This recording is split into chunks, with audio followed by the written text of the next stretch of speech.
British advanced pain clinic, నొప్పి మాయం, surgery దూరం. For appointments 9155515563.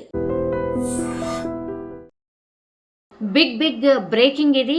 ఎందుకంటే ఫార్ములా ఈ కార్ రేస్ కేసుకి సంబంధించి కేటీఆర్కి అయితే ఈడీ అధికారులు నోటీసులు జారీ చేశారు.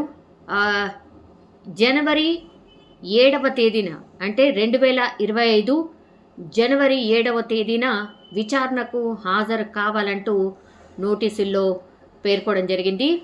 అయితే కేటీఆర్ ఒక్కడే కాదు, కేటీఆర్తో సహా అరవింద్ కుమార్కు సైతం నోటీసులు ఇచ్చారు. సో ఫార్ములా ఈ కార్ రేస్కి సంబంధించి తాజాగా కేటీఆర్కి అయితే ఈడీ నోటీసులు జారీ చేసిన పరిస్థితి.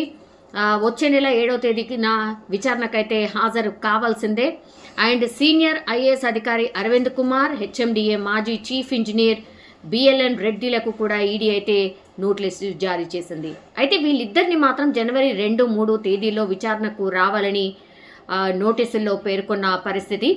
ఫార్ములా ఈ కార్ రేస్ కేసును ఏసీబీ ఎఫ్ఐఆర్ ఆధారంగా అయితే పిఎంఎల్ఏ కింద ఈడీ విచారణ జరుపుతోంది. సో ఫెమా నిబంధనలు ఉల్లంఘించినట్టు ఈడీ అధికారులు అయితే గుర్తించిన పరిస్థితి కనిపిస్తోంది. 55 కోట్ల నగదు బదిలీ కావచ్చు, ఆర్థిక పరమైనటువంటి అవకతవకలు జరిగినట్టు ఈడీ అధికారులు అయితే భావిస్తున్నారు. అందులో భాగంగానే కేటీఆర్కు అండ్ ఇద్దరు అధికారులకైతే నోటీసులు జారీ చేశారు.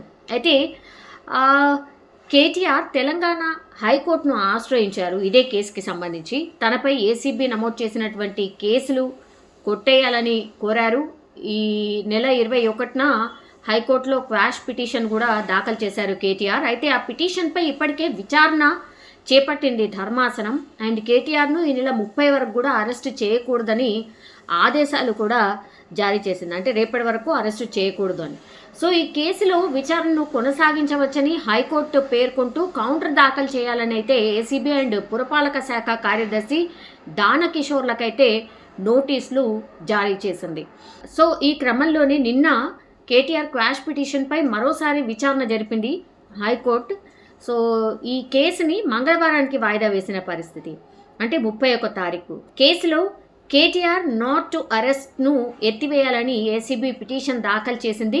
సో కౌంటర్ దాఖలు చేయాలంటూ కూడా కేటీఆర్ అండ్ రాష్ట్ర ప్రభుత్వాన్ని కోర్టు ఆదేశించిన పరిస్థితి అయితే కనిపిస్తోంది. సో కౌంటర్ దాఖలు చేసేందుకు ప్రభుత్వం సమయం కోరింది. న్యాయమూర్తి విచారణను మంగళవారానికి వాయిదా వేసినట్టుగా కూడా ప్రకటించారు. సో ఈ నెల 31 వరకు కేటీఆర్ను అరెస్టు చేయకూడదని పోలీసులను ఆదేశించిన సిచ్యువేషన్ అయితే కనిపిస్తోంది. ఇది ఏసీబీకి సంబంధించిన అప్డేట్. కానీ ఇప్పుడు తాజాగా ఈడీ రంగంలోకి దిగింది. ఎందుకంటే ఎప్పుడైతే ఏసీబీ కేటీఆర్ మీద కేసు ఫైల్ చేసిందో అప్పటి నుంచి కూడా ఈడీ ఎంటర్ అయి ఏసీబీకి ఒక లెటర్ రాసింది. లెటర్ రాసి అసలు ఈ కేసు డీటెయిల్స్ ఏంటి, ఈ పూర్తిగా డీటెయిల్స్ మాకు పంపించండి అంటే ఏసీబీ పూర్తిగా ఈడీకి ఒక లేఖ రూపంలో ఈ కేసు డీటెయిల్స్ని కూడా పంపించడం. ఆ తర్వాత ఇప్పుడు ఈ కేసులో ఏసీబీకి సంబంధించిన కేసులో అయితే కేటీఆర్ని అరెస్ట్ చేయొద్దంటూ హైకోర్టు ఆదేశించిన పరిస్థితి. కానీ ఇప్పుడు ఈడీ ఎంటర్ అయింది, విచారణకు పిలుస్తోంది.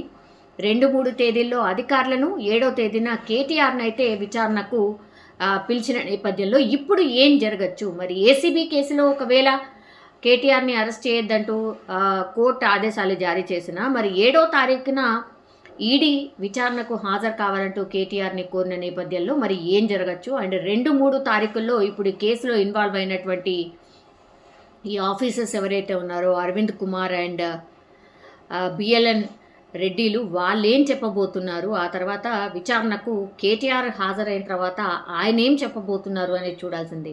ఈ కేసుకి సంబంధించి చాలా టైమ్స్ కేటీఆరే మీడియా సమావేశం పెట్టి అసలు ఇందులో అవకతవకలే లేదు, అసలు ఏసీబీకి ఏం పని, అసలు సంబంధమే లేదు, ఈ కేసుతో నాకు ఎట్లాంటి సంబంధం లేదు అంటూ కూడా ఆయన ఎక్స్ప్లెనేషన్ ఇచ్చే ప్రయత్నం కూడా చేసిన పరిస్థితి. సో మరి ఏం జరుగుతుంది? కేటీఆర్కి అయితే ఈడీ నోటీసులు జారీ చేసింది. సో ఇప్పుడు పూర్తిగా ఒక చర్చ అయితే ప్రారంభమైంది ఈ కేసులో. మరి ఏం జరగచ్చు? కేటీఆర్ జనవరి 7వ తేదీన విచారణకు హాజరైతే మరి ఈడీ నెక్స్ట్ స్టెప్ ఏంటి అనేది కూడా ఇప్పుడు చర్చనీయాంశంగా మారిపోయిన పరిస్థితి. 2024లో అరెస్ట్ అవుతారు కేటీఆర్ అంటూ చాలా టైమ్స్ ఈ వార్తలు వచ్చాయి. కానీ 2025లో మరి ఈడీ ఎంటర్ అయింది. 2025 జనవరి 7వ తారీఖున ఈడీ ఎంటర్ అయింది. కాబట్టి ఈడీ విచారణలో ఏం చెప్పబోతున్నారు కేటీఆర్, ఈడీ నెక్స్ట్ స్టెప్ ఏంటి అనేది చూడాల్సిందే.